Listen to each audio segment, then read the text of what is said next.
Muy buenas tardes, bienvenidos de nuevo a Negocios Televisión, bienvenidos al espacio informativo donde miramos de nuevo a toda la actualidad, a todas las últimas horas, fijándonos en las negociaciones de rehenes en torno a Israel y Hamas con el rechazo que ya se ha anunciado por parte de Israel. Un día más miraremos a las tensiones en el Mar Rojo, la disputa de la semana pasada entre Irán y Pakistán y todas las actualizaciones de última hora con Irán, en concreto con el ministro de Relaciones Exteriores iraní, que va a viajar a Pakistán para calmar las aguas, calmar estas tensiones. Y, por supuesto, les contaremos lo que ha sucedido en Estados Unidos con Ron DeSantis, que se cae de la carrera electoral, se une, en este caso, a Trump. Enseguida les contamos también la reacción, la respuesta por parte de Trump y, por supuesto, miramos un día más al conflicto en Ucrania con un ataque monstruoso que ha tenido lugar en Donetsk, en un mercado en el que han muerto hasta 26 personas. Enseguida les contamos todo esto con el foco puesto en Zelensky, que por cierto está asustado, está preocupado por la posible victoria de Trump en Estados Unidos, pero antes hablamos de Israel, del primer ministro israelí, de Benjamin Netanyahu, que ha rechazado en las últimas horas las condiciones presentadas por Hamas para poner fin a la guerra y liberar a los rehenes, que incluirían, por ejemplo, la retirada completa de Israel y dejar a Hamas en el poder en Gaza. En el comunicado que ha hecho público, Netanyahu ha rechazado las exigencias a cambio de la liberación de sus rehenes, entre ellos el fin de la guerra, la retirada de las fuerzas israelíes de Gaza, la liberación de todos los asesinos y dejar intacto al que ha calificado como el monstruo de Hamas. Mientras, los aviones israelíes han reanudado el bombardeo en Yan Yunis, en el sur de la franja de Gaza, según apuntan fuentes de Reuters, que dicen que la negativa del líder israelí a poner fin a la ofensiva militar en Gaza significa que no hay posibilidad de que regresen los cautivos israelíes. Seguimos mirando a Israel, en este caso enfocado en los Países Bajos, y es que un grupo de funcionarios de la oficina del primer ministro interino de Países Bajos, de Mark Rutte, le ha acusado de encubrir información negativa y mantener un control firme de las comunicaciones sobre la guerra de Israel en Gaza. Dicen que estaba haciendo esto para proteger el apoyo estadounidense a su candidatura a secretario general de la OTAN. Una carta que ha sido publicada este lunes por el diario neerlandés NRC también ha sido entregada hoy al Tribunal de Apelaciones de la ciudad neerlandesa de La Haya para apoyar un caso contra el Estado neerlandés por entregar a Israel piezas de recambio para aviones de combate F-35 desde un centro de distribución en Países Bajos a pesar de la guerra en Gaza.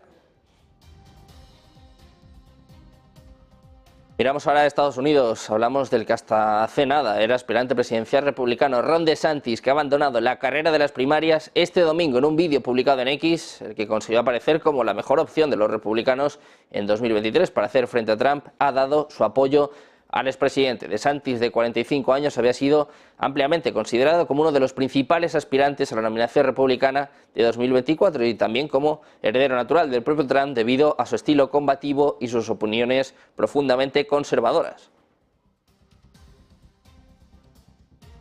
Miramos también a Taiwán. Una encuesta reciente muestra que la fe de Taiwán en que Estados Unidos le ayude se está reduciendo. Solo el 34% cree que Estados Unidos es digno de confianza, mientras siguen observando las escaladas en Oriente Medio y el estancamiento de Estados Unidos por la ayuda a Ucrania. Taiwán teme que Estados Unidos esté perdiendo su interés y su capacidad para protegerlos. Dice, si estalla realmente una guerra y llega a China, entonces, por supuesto, el ejército estadounidense no nos va a defender. Hablamos también de Rusia. Este lunes ha declarado un día de luto por las víctimas del bombardeo del domingo a un mercado en la ciudad de Donetsk. Moscú acusó a Kiev de lanzar un ataque con misiles contra el mercado de Donetsk, matando al menos a 25 personas y hiriendo a otros 20. Ha descrito este incidente como un ataque terrorista. Las Fuerzas Armadas ucranianas que operan en la región han negado haber llevado a cabo este ataque, afirmando que el domingo no llevaron a cabo ninguna operación de combate con medios de destrucción.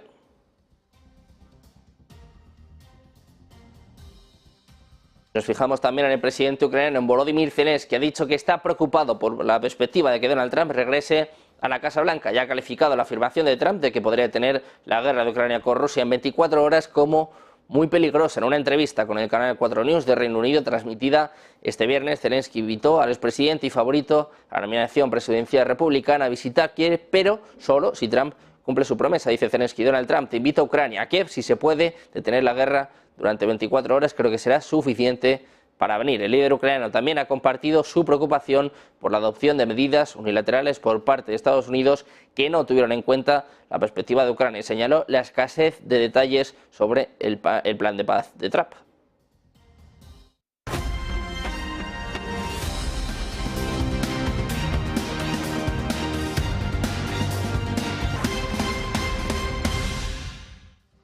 Bienvenidos de nuevo a Negocios Televisión, bienvenidos de nuevo al espacio informativo. Miramos a toda la actualidad, a todas las últimas horas que nos llevan a empezar hablando de Israel, del primer ministro israelí, de Benjamín Netanyahu, que ha rechazado en las últimas horas las condiciones presentadas por Hamás para poner fin a la guerra y liberar a los rehenes, unas condiciones que incluirían la retirada completa de Israel y dejar a Hamás en el poder en Gaza. En el comunicado que ha hecho público, Netanyahu ha rechazado las exigencias a cambio de la liberación de sus rehenes, entre ellos el fin de la guerra, la retirada de las fuerzas israelíes de Gaza, la liberación de todos los asesinos y dejar intacto al que ha calificado como el monstruo de Hamás. Mientras tanto, los aviones israelíes han reanudado el bombardeo de Khan Yunis en el sur de la Franja de Gaza, según fuentes de Reuters, que además apuntan que la negativa del líder israelí a poner fin a la ofensiva militar en Gaza significa que no hay opción de que regresen los cautivos israelíes. Seguimos mirando a Israel. El ejército ha negado este lunes que exista una hambruna en la Franja de Gaza, al contrario de lo que están afirmando las agencias humanitarias de la ONU y varias ONGs. Dicen que no hay hambruna en Gaza, es lo que afirma tajante Elad Goren, jefe del Kogat, es decir, del organismo militar dentro del ejército israelí que se ocupa de los asuntos civiles dentro de los territorios palestinos ocupados, como por ejemplo la autorización de entrada de ayuda a la Franja de Gaza.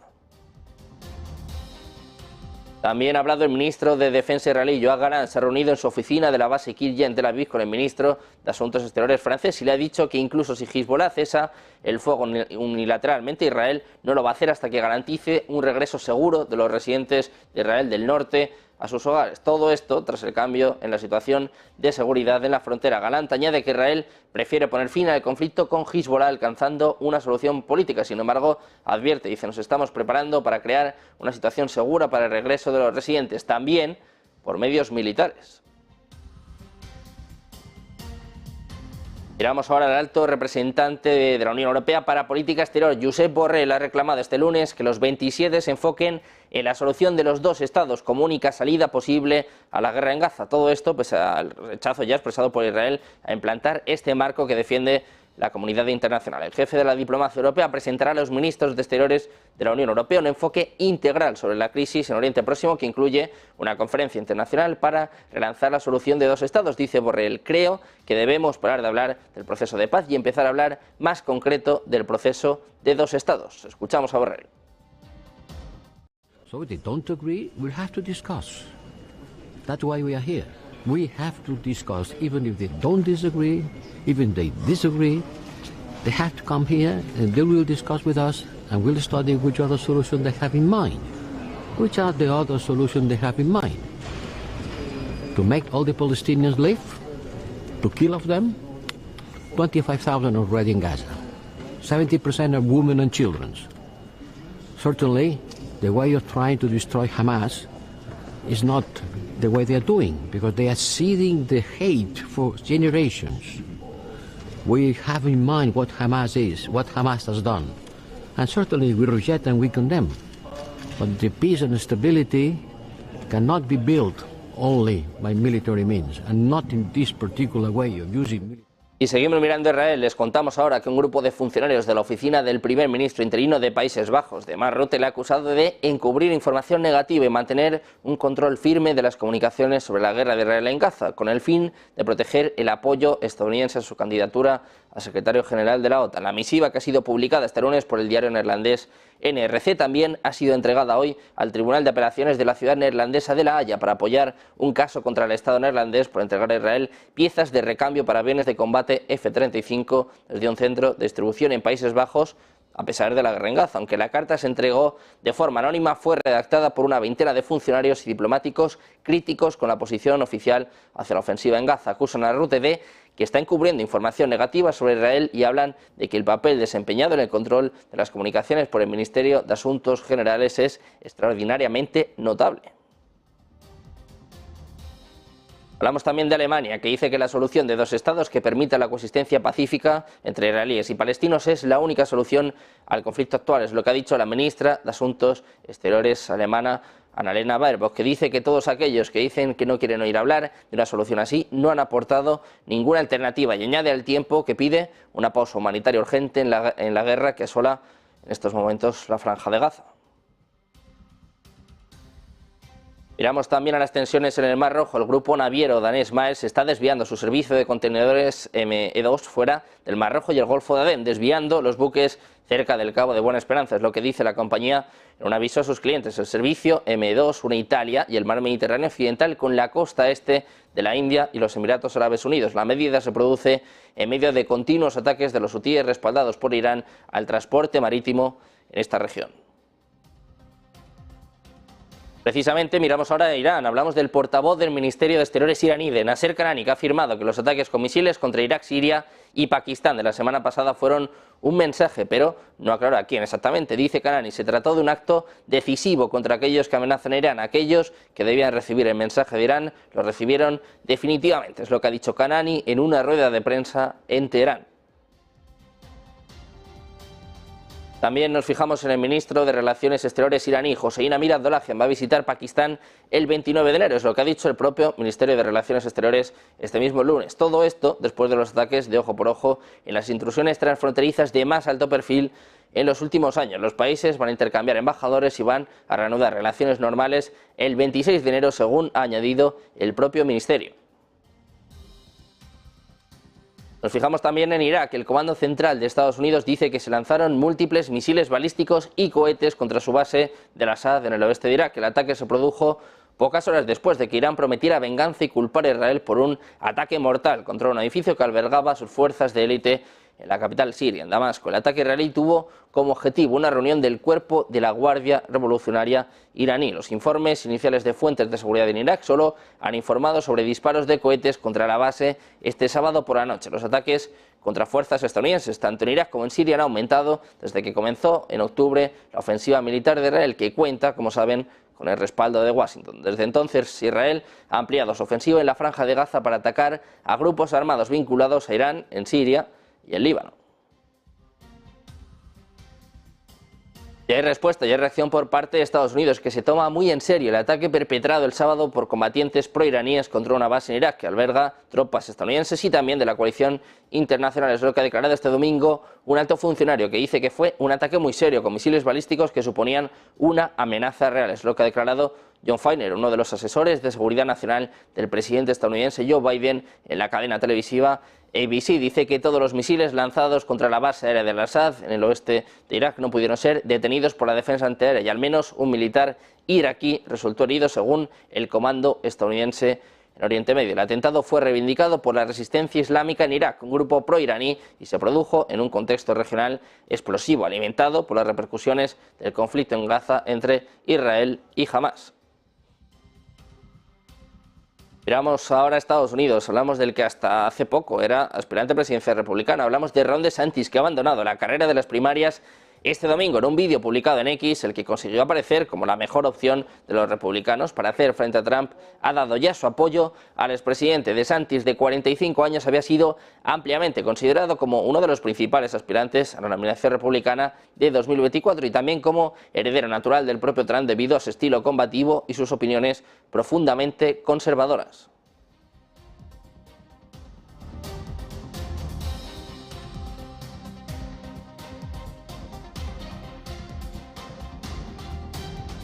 If there was anything I could do to produce a favorable outcome, more campaign stops, more interviews, I would do it. But I can't ask our supporters to volunteer their time and donate their resources if we don't have a clear path to victory. Accordingly, I am today suspending my campaign. I'm proud to have delivered on 100% of my promises, and I will not stop now. It's clear to me that a majority of Republican primary voters want to give Donald Trump another chance. El propio Trump ha dicho a Fox News este domingo por la noche que se siente muy honrado por el respaldo del gobernador de Florida, Ron DeSantis, a la carrera presidencial y además apuntaba a Trump que espera trabajar junto con él para vencer a Joe Biden. De hecho, aprovechó esta entrevista el propio Trump para criticar al presidente de Estados Unidos. Dice que es el peor y más corrupto presidente de la historia de su país. Hablamos ahora de Taiwán, donde una encuesta reciente muestra que la fe de Taiwán en que Estados Unidos le ayude se está reduciendo. Solo el 34% cree que Estados Unidos es digno de confianza, mientras siguen observando las escaladas en Oriente Medio y el estancamiento de Estados Unidos en cuanto a su ayuda a Ucrania. Taiwán teme que Estados Unidos esté perdiendo su interés y también su capacidad para protegerles. De hecho, dicen, si realmente estalla una guerra y llega el ejército de China, entonces, por supuesto, Estados Unidos no nos va a defender.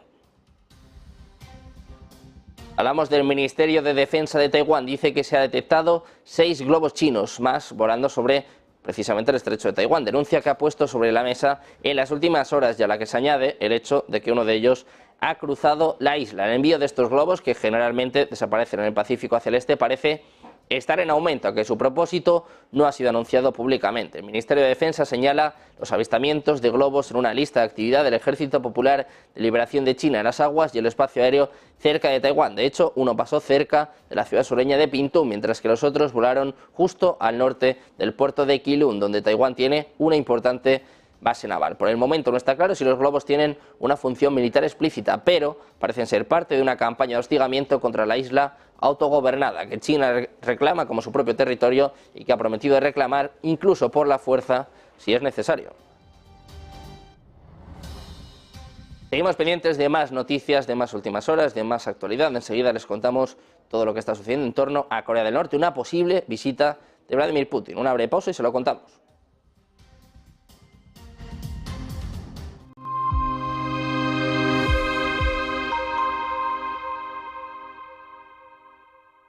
Ven al Torreón, estamos en El Pardo, un espacio único en plena naturaleza. Disfruta de momentos de desconexión mientras saboreas la mejor gastronomía. Disponemos de 7 amplias terrazas y salones para todo tipo de eventos. Degusta nuestros exquisitos platos acompañados de una selecta bodega de vinos. A tu servicio, un gran parking y zona infantil. Abierto los 365 días del año. Cocina ininterrumpida desde las 10 de la mañana hasta las 12 de la noche. Haz tu reserva.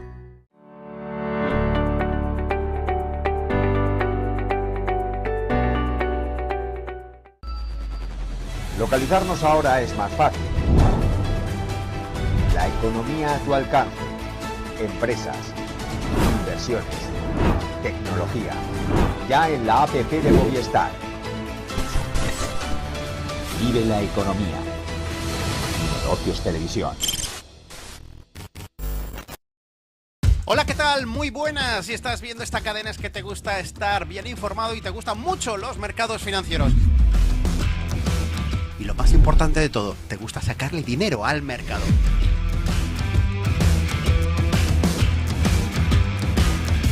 Así que tenemos una cita, el cierre de Wall Street los lunes a las 9:30 de la noche, los martes y los jueves un poquito antes, a las 9:15. Aquí estaremos en Negocios Televisión explicando consultorio, explicando por qué tomo decisiones de compra, por qué vendo, todo lo relacionado con los mercados. Ese consultorio a vuestra disposición para ver cómo veo el mercado y un montón de novedades que iremos anunciando próximamente.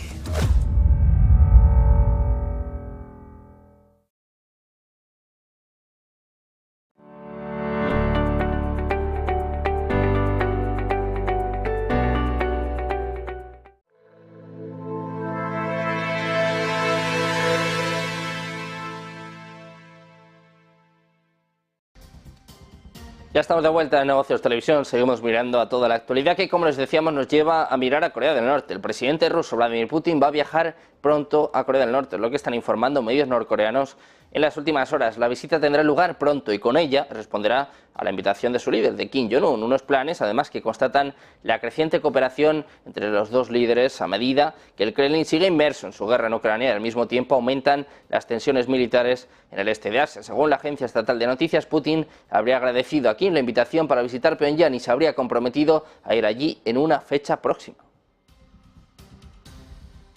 Miramos ahora a Rusia, y es que Rusia y Ucrania han intercambiado ataques de represalia durante este fin de semana, después de que otra terminal petrolera rusa fuera atacada el domingo, al igual que la ciudad de Donetsk y 9 regiones ucranianas. Moscú acusó a Kiev de lanzar un ataque con misiles contra un mercado en la ciudad de Donetsk, matando al menos a 25 personas hiriendo a otros 20. Las Fuerzas Armadas ucranianas que operan en la región niegan haber llevado a cabo este ataque, afirmando que no llevaron a cabo ninguna operación de combate con medios de destrucción. En un solo día, decía Zelensky, Rusia también habría bombardeado más de 100 ciudades, pueblos y aldeas ucranianas en 9 regiones. Dice Zelensky, desde la región de Chernihiv hasta la región de Sumy, la región de Mykolaiv, la región de Kirovohrad y también sus regiones. Dice que los ataques rusos, particularmente severos, se han producido sobre todo en la región de Donetsk, es lo que decía al menos Zelensky en un discurso nocturno, describiendo 60 enfrentamientos que tuvieron lugar en el día de ayer. Decía Zelensky que los combates más intensos se han producido en el área de Avdiivka, así como en Bakhmut, Marinka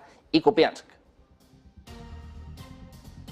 Por su parte, el Kremlin ha calificado este lunes como un acto terrorista monstruoso el ataque de este domingo contra el mercado de la ciudad ucraniana de Donetsk, que causó, según los últimos datos, 27 muertos y 26 heridos. Dice Peskov que este bombardeo es un acto terrorista monstruoso, es lo que apuntaba el portavoz de la presidencia rusa, que además ha acusado a Kiev de haberlo perpetrado con armas de destrucción indiscriminada contra la población civil. Según Peskov, el régimen de Kiev continúa enseñando su rostro feroz y asestando golpes contra infraestructuras civiles y la población. Dice Peskov, lo condenamos rotundamente y naturalmente vamos a continuar la operación militar especial para proteger a la gente de esa amenaza.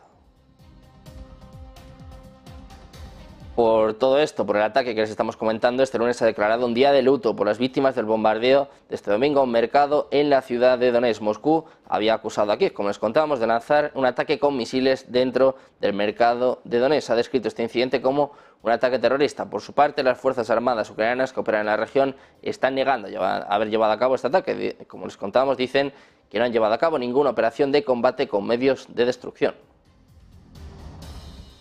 Mientras tanto, Rusia ha suspendido operaciones en una terminal de exportación de combustible del Báltico, después de un ataque con drones presuntamente ucranianos. La compañía energética rusa de Novatek se ha visto obligada a suspender algunas operaciones en una enorme terminal de exportación de combustible del Mar Báltico, una suspensión que ha tenido lugar después de desatarse un incendio iniciado por lo que los medios ucranianos dijeron que era un ataque con drones. El gigantesco complejo Ust-Luga, situado en el Golfo de Finlandia, unos 170 kilómetros al oeste de San Petersburgo, se utiliza para enviar productos de petróleo y gas a los mercados internacionales. Procesa condensado de gas estable, que es un tipo de petróleo ligero, para convertirlo en nafta ligera y pesada, queroseno y diésel, para su envío por mar. De confirmarse la autoría ucraniana, según algunos estadistas, este ataque demostraría la capacidad de Kiev para llevar a cabo ataques más profundos de lo habitual en Rusia.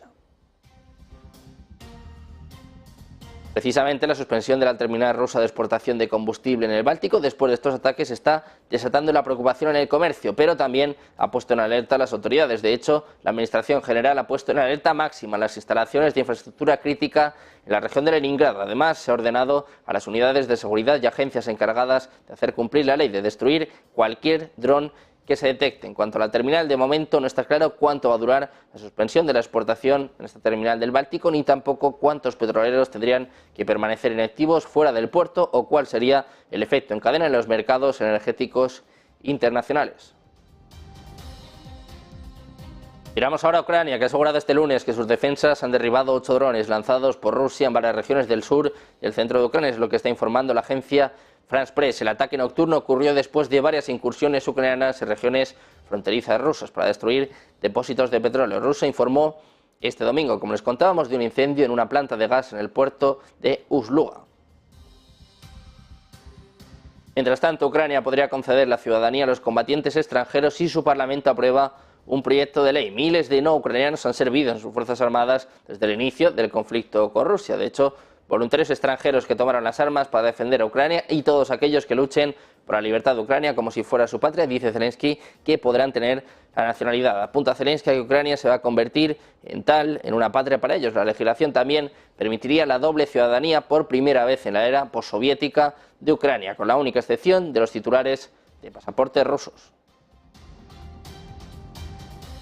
Miramos a Zelensky, que ha afirmado que 6 regiones rusas estaban históricamente habitadas por ucranianos. El presidente de Ucrania ha firmado un decreto instruyendo al gobierno a desarrollar un plan para preservar la identidad nacional de las tierras históricamente habitadas de Krasnodar Krai, Belgorod, Briansk, Voronezh, Kursk y Rostov. La República Popular de Ucrania, un estado, como saben, de corta duración que existió entre la Revolución de Febrero de 1917 y la integración dentro de la Unión Soviética en 1921, reclamó partes de esas 6 regiones rusas, así como áreas de la moderna Eslovaquia, Polonia, Moldavia y Bielorrusia.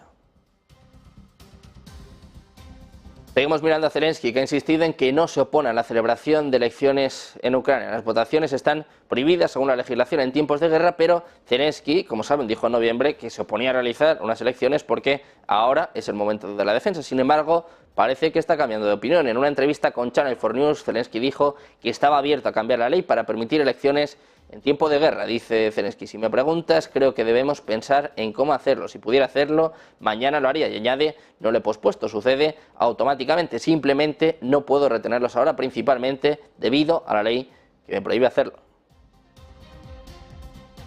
Más palabras del presidente ucraniano Volodymyr Zelensky, que dice que está preocupado por la perspectiva de que Donald Trump regrese a la Casa Blanca y ha calificado la afirmación de Trump de que podría tener la guerra de Ucrania con Rusia en 24 horas como muy peligrosa. En la entrevista que les comentábamos con Channel 4 News, transmitida este viernes, Zelensky invitó al expresidente y favorito a la nominación presidencial republicana a visitar Kiev, pero solo si Trump cumple con su palabra. Dice Zelensky: Donald Trump te invita a Ucrania, a Kiev. Si se puede tener la guerra durante 24 horas, creo que será suficiente para venir. Por su parte, el líder ucraniano también ha compartido su preocupación por la adopción de medidas unilaterales por parte de Estados Unidos que no tuvieron en cuenta la perspectiva de Ucrania y señaló la escasez de detalles sobre el plan de paz de Trump. Mientras tanto, Ucrania y Hungría trabajan de forma bilateral en la organización de una reunión entre el presidente ucraniano Volodymyr Zelensky y el primer ministro húngaro Viktor Orbán, según ha confirmado hoy en una entrevista con la publicación Interfax. Ucrania, el jefe de la oficina presidencial ucraniana, Andriy Yermak, ha hecho estas afirmaciones. Dice que los preparativos para una reunión entre Zelensky y Orbán, cuyo veto en el Consejo de la Unión Europea está bloqueando la aprobación de 50.000 millones de euros de ayuda a Ucrania para los próximos 4 años, van a estar, como se pueden imaginar, en el centro de la agenda de este encuentro entre los ministros de Exteriores de Ucrania y Hungría, Dmytro Kuleba y Peter Szijjártó. Los dos ministros tienen previsto reunirse el 29 de enero en la ciudad ucraniana de Uzhhorod, situada en la zona occidental del país donde se concentra la minoría húngara de Ucrania. Hablamos ahora del primer ministro de Eslovaquia, de Robert Fico, que ha asegurado este sábado que su país va a bloquear la entrada de Ucrania en la OTAN para evitar una tercera guerra mundial. Dice Fico: bloquearemos y vetaremos la adhesión de Ucrania en la OTAN, porque no sería otra cosa que la base para una tercera guerra mundial. Es lo que ha declarado a la emisora pública el jefe del gobierno, que se ha opuesto a que su país siga mandando armas para que Ucrania se defienda de Rusia. Dice que Ucrania no puede esperar la paz con Rusia si no está dispuesta a renunciar a Crimea, Donetsk y Luhansk. Es lo que ha dicho Robert Fico antes de una reunión con el primer ministro Denis Shmyhal el miércoles. Dice Fico que debería haber algún tipo de compromiso en esta cuestión. De hecho, va un poco más allá. Dice que esperan ellos que los rusos abandonen Crimea, Donbass y Luhansk. Eso no es realista. Fico dijo que Ucrania era una de las naciones más corruptas del mundo y bajo la total influencia y control de Estados Unidos. Y seguimos mirando a Polonia, que ha logrado concesiones de la Unión Europea para limitar las exportaciones de alimentos ucranianos y sobre todo que dañen sus precios. El nuevo gobierno de Varsovia obtuvo una concesión de la Unión Europea en su batalla para limitar las exportaciones de alimentos ucranianos y el principal funcionario comercial del bloque dijo que Bruselas va a controlar la entrada de productos agrícolas si corrían el peligro de deprimir los precios en Polonia y otros países vecinos. Polonia y Hungría introdujeron prohibiciones unilaterales de importación de productos ucranianos en abril de 2023, después de protestas generalizadas de los agricultores sobre las exportaciones baratas de Ucrania que provocaron un exceso de cereales en su mercado interno. La prohibición desafiaba el derecho comercial común de la Unión Europea. Ahora, la Comisión Europea se dispone a ofrecer salvaguardias adicionales a los países fronterizos con Ucrania cuando extienda su acceso libre de aranceles y cuotas a partir de junio. Seguimos pendientes de más noticias, de más actualidad. Hablando de Polonia y de Ucrania, enseguida les contamos la última hora en torno a Donald Tusk, que promete que va a resolver los problemas entre Polonia y Ucrania. Una breve pausa y se lo contamos.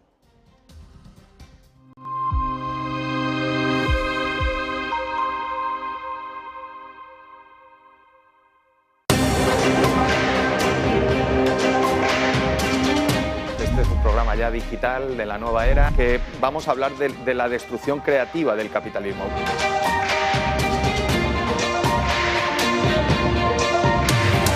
Vamos a explicar casos de éxito que permitan que veamos que hay una luz al final del túnel, acabaríamos con el paro. ¿Qué has aprendido tú con los americanos, Antonio? ¿Por qué son tan buenos? ¿Por qué lideran toda la revolución digital? Siempre me decía, Antonio, gestionar sois unos hachas, vendiendo sois un desastre. En Madrid está llamado a ser la ciudad más potente de Europa, pero yo estoy plenamente convencido que va a venir una tal Taylor Swift, que nos colaron 80 habitaciones, que no nos dimos cuenta cuando venía, pero en 3 minutos la gente de Revenue cerrando ventas como locos. Yo siempre digo lo mismo, ¿no? ¿Cuál es la clave del éxito? Hombre, 33% inteligencia, 33% suerte y 100% trabajo.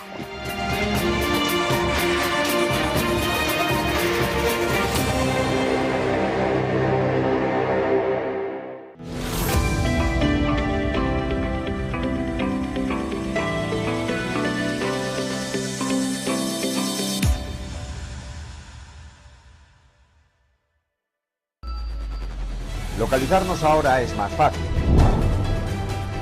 La economía a tu alcance. Empresas, inversiones, tecnología. Ya en la APP de Movistar. Vive la economía. Negocios Televisión.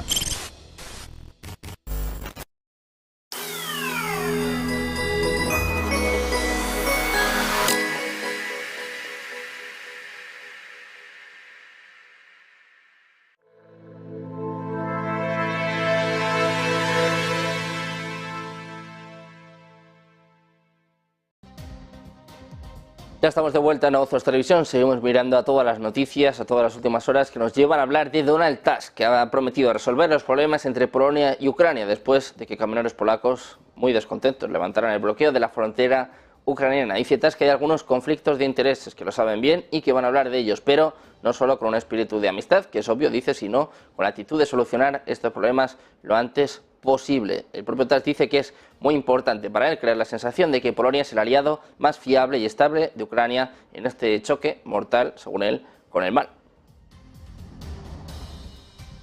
Hablamos ahora de los BRICS, y es que el yuan chino es oficialmente la moneda más negociada en Rusia, superando al dólar en un 2,5%. Los miembros de los BRICS, China y Rusia, están liquidando el comercio en yuanes chinos desde febrero de 2022, poniendo fin a la dependencia del dólar estadounidense. El yuan chino representó el 42% de todas las transacciones internacionales iniciadas en Rusia desde 2023 hasta enero de 2024. Por otro lado, el dólar representó el 39,5% de todas las transacciones transfronterizas realizadas por Rusia durante el mismo periodo. El dólar cayó un 2,5%, lo que ha convertido al yuan chino en la moneda más utilizada en Rusia entre 2023 y 2024. El volumen de comercio del yuan con Rusia se triplicó debido a las sanciones, alcanzando 385.000 millones de dólares en comercio en un mismo año. Al mismo tiempo, el volumen de transacciones del dólar en Rusia alcanzó los 560.000 millones de dólares en el mismo periodo. Sin embargo, el dólar sigue compitiendo y no muy lejos del yuan chino.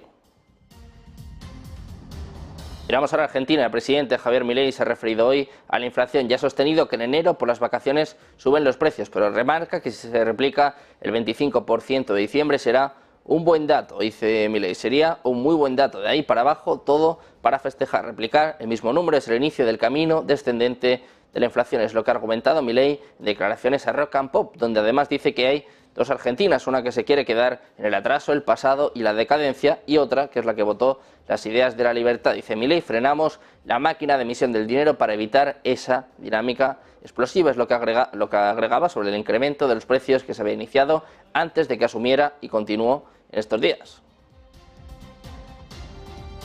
Miramos ahora a Latinoamérica. Los ministros de Exteriores, de Defensa y Seguridad Interna de Bolivia, Colombia, Ecuador y Perú están reunidos este domingo en Lima y acordaron un ambicioso plan de acción para combatir conjuntamente la delincuencia organizada transnacional en la región andina. El documento publicado en el sitio web del gobierno peruano esboza un conjunto de medidas que abarcan diversos aspectos, como fortalecer la seguridad en las fronteras hasta crear una red andina de seguridad 24 horas al día.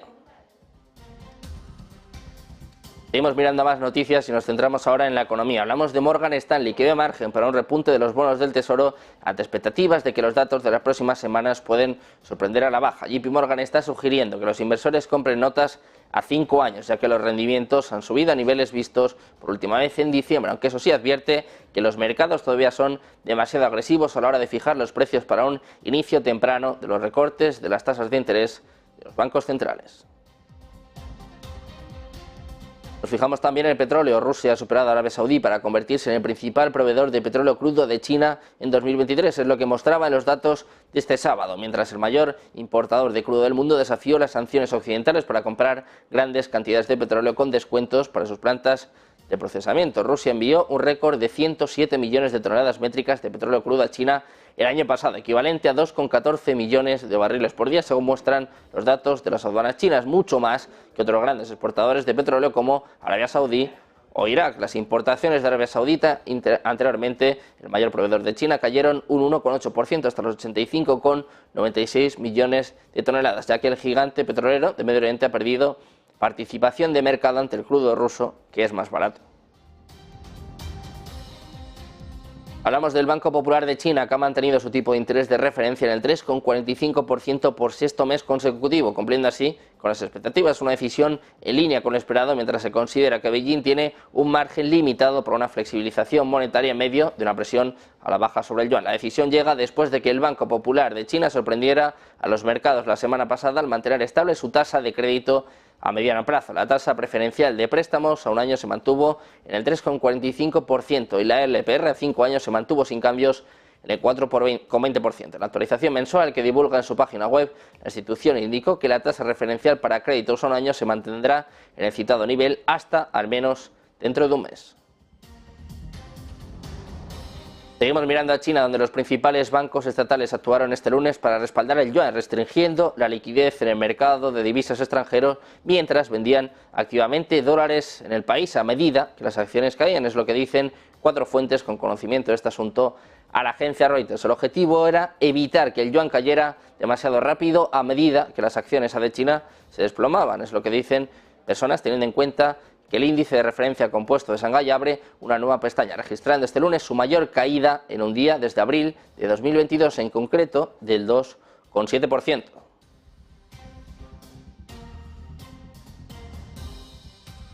Miramos también a empresas. Hablamos de la junta directiva de Macy's, que no ha aceptado la oferta de adquisición de Arthouse Management y su socio Brigade Capital Management por 5.800 millones de dólares. Todo esto después de una cuidadosa revisión. La cadena de grandes almacenes concluye que la oferta no es procesable ni proporciona un valor convincente a los accionistas, por lo que ha sido rechazada. Las dos firmas de inversión presentaron el mes pasado una propuesta para adquirir las acciones de Macy's, que aún no poseen, por $21 por cada acción. Nos fijamos también en Boeing. La Administración Federal de Aviación de Estados Unidos ha recomendado a las aerolíneas que los posean que se revisen también los aviones Boeing 737-900ER. Este modelo no forma parte de la flota del 737 MAX 9, que sufrió un incidente cuando el tapón de la puerta de la cabina reventó en pleno vuelo. Sin embargo, ambos modelos tienen el mismo diseño de tapón de puerta. La FAA ha revelado que algunas aerolíneas han informado de hallazgos de piezas sueltas en las puertas durante las inspecciones. Miles de vuelos han sido cancelados desde el pasado 5 de enero, fecha en la que se produjo el incidente en un avión de Alaska Airlines. Miramos ahora a Citi, uno de sus principales analistas, que dice que la economía global no necesita un colapso para que la inflación vuelva al objetivo y vuelva a un crecimiento sostenible. Es lo que dice Stephen Whiting, estratega, jefe de inversiones y economista jefe de Citi. Dice que las principales economías han demostrado una sorprendente resistencia a los fuertes aumentos de las tasas de interés por parte de los bancos centrales en los últimos 2 años, y que esto ha sido particularmente evidente en Estados Unidos, donde hasta ahora se ha evitado la recesión y el mercado laboral se mantiene sólido. Ahora se habla de recortes de tipos, ya que la inflación sigue en una trayectoria descendente hacia los objetivos de los bancos centrales, mientras que el crecimiento se ha desacelerado. Whiting dijo este lunes al programa Squawk Box de CNBC que es optimista en cuanto a la economía global.